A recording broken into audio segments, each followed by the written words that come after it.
हम बात करेंगे जो हमारे कन्वेंशनल ऑर्चर्ड्स है जिसमें मॉडिफाइड सेटल सिस्टम से हमने सेब के पौधे ट्रेन किए होते हैं, उनमें हम काट छांट किस तरह से करें। काट छांट का कोई वैसे निश्चित तरीका नहीं है, अलग अलग शाखा को अलग अलग ढंग से डील करना पड़ता है। हमारा काट छांट से मकसद रहता है कि फ्रूटिंग और वेजिटेटिव ग्रोथ, मतलब बढ़वार और फ्रूटिंग के बीच में एक बैलेंस को मेंटेन करना। कहीं पर हमें हेडिंग बैक करके शाखाओं की ग्रोथ को बढ़ाना होता है और कहीं पर जहां ब्रांचेस बहुत ज़्यादा विगरसली ग्रो कर रही होती है वहां उनको ग्रोथ को चेक करना होता है ताकि वहां स्पर फॉर्मेशन हो पाए। तो जैसे आप इस पौधे को देख रहे हैं, अगर हमने काट छांट करनी है तो 2-3 बेसिक चीज़ें जो हम ध्यान रखते हैं, एक तो जितनी भी उलझी हुई शाखाएं हैं या गलत दिशा में निकली हुई शाखाएं हैं उन सभी को हम निकाल देते हैं।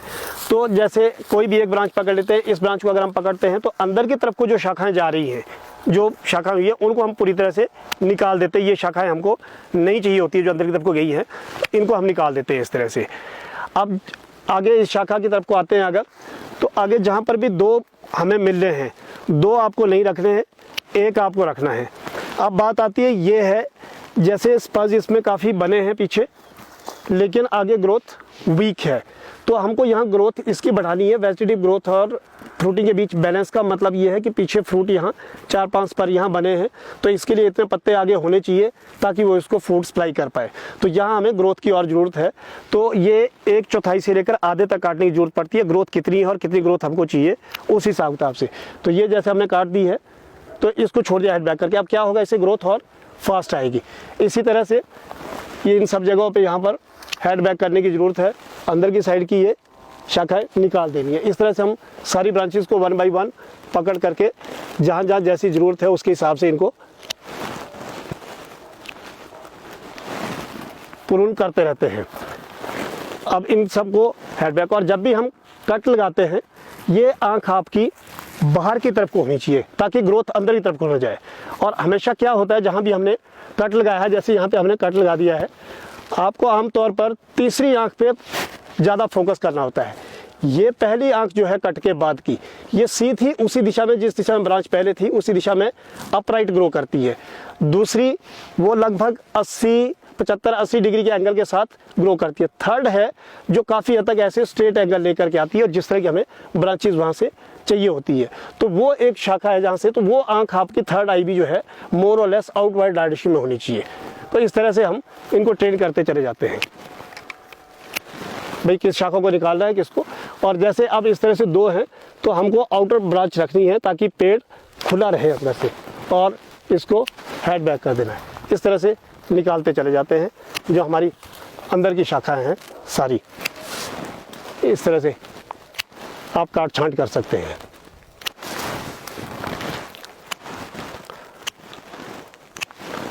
इस तरह से आप देख सकते हैं आप, और जो अंदर की दिशाओं में है उनको सबको हेड बैक कर देते, क्योंकि इन पर वैसे यहाँ स्पर डेवलप हुआ है जैसे, लेकिन यहाँ ये छांव में रहेगा। अगर इसके ऊपर फ्रूटिंग होती भी है तो वो आपके फ्रूट क्वालिटी का नहीं बन पाएगा। और इस तरह से जब हमने पिछले साल कोई ब्रांच काटी होती है उसके पास से कई बार झुंड में निकल जाती है, कई सारी शाखाएं होती है, लेकिन इन शाखाओं से भी हमारा इनको बढ़ने के लिए आगे कहीं कोई जगह नहीं है, तो इनको सबको हम निकाल देते हैं। अब इसके अलावा और जो ध्यान देने वाली बात है, इस पर जैसे मैंने पहले भी कहा है कि इनकी लाइफ रहती है 5 से 7 साल तक ये फ्रूटिंग देते हैं। आमतौर पर ऑन एन एवरेज 5 साल हम मान के चल सकते हैं। तो ये तो अभी नए स्पर्स हैं सारे, आप देख सकते हैं, लेकिन स्पर काफ़ी पुराने जब 4-5 साल के हो जाएंगे तो पुराने पड़ जाते हैं, तो उनको रिन्यूअल कट से स्पर रिन्यूअल भी हम करते हैं। तो उसमें क्या है, जब हम इन स्पर को यहाँ से अगर काट देते हैं, ये देख सकते हैं ये यहाँ से और आंख डेवलप हो रही है, स्पर फॉर्मेशन हो रही है, ये बन रही है।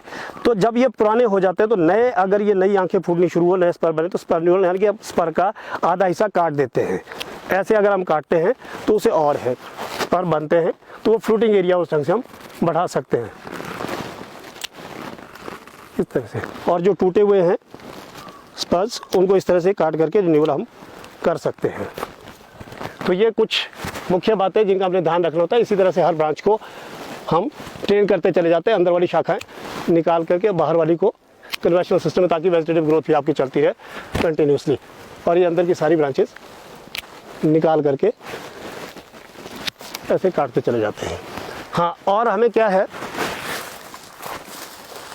कई बार जैसे अब ये सही दिशा में है ब्रांच, अब इस पर स्पर डेवलपमेंट अभी शुरू नहीं हुई है, यहाँ से लेकर ये ब्रांच चली है, हम चाहते हैं वेजिटेटिव ग्रोथ इसकी ठीक है, तो ऐसी ब्रांचेस को हम आउटर पोर्शन में स्पर फॉर्मेशन हो जाए तो 1 साल बिना काटे छोड़ सकते हैं।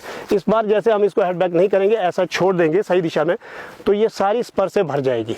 लेकिन अगले साल इसकी परिस्थिति लगभग वैसी होगी, ग्रोथ कम दिखेगी, स्पर ज़्यादा दिखेंगे, तब हमको अगले साल अल्टरनेट ईयर्स में हेड बैक करने की जरूरत पड़ती है। 1 साल उनको आउटर ब्रांचेस को, ये जैसे इन ब्रांचेस को हम इसको बिना हेड बैक किए भी छोड़ सकते हैं और अल्टरनेट ईयर में फिर उनको हेड बैक कर सकते हैं। और इनिशियली जहाँ ग्रोथ कम है वहाँ हेड बैक करना ज़रूरी हो जाता है। तो ये कुछ बेसिक चीज़ें हैं जिन पर हमको प्रूनिंग करते हुए ध्यान रखना होता है। बाकी तो अलग अलग पौधों के लिए अलग अलग क्या उसकी परिस्थिति है, कहाँ ग्रोथ बढ़ानी है, कहाँ ग्रोथ चेक करनी है। तो जब हम हेड बैक नहीं करते हैं तो हम ग्रोथ चेक कर रहे होते हैं, स्पर फॉर्मेशन को बढ़ा रहे होते हैं, और जब ब्रांच का कुछ हिस्सा काट रहे होते हैं यानी कि हेडिंग बैक कर रहे होते हैं, तो समझिए कि हम ग्रोथ को बढ़ा रहे हैं और एक बैलेंस वेजिटेटिव ग्रोथ और फ्रूटिंग में मेंटेन कर रहे हैं।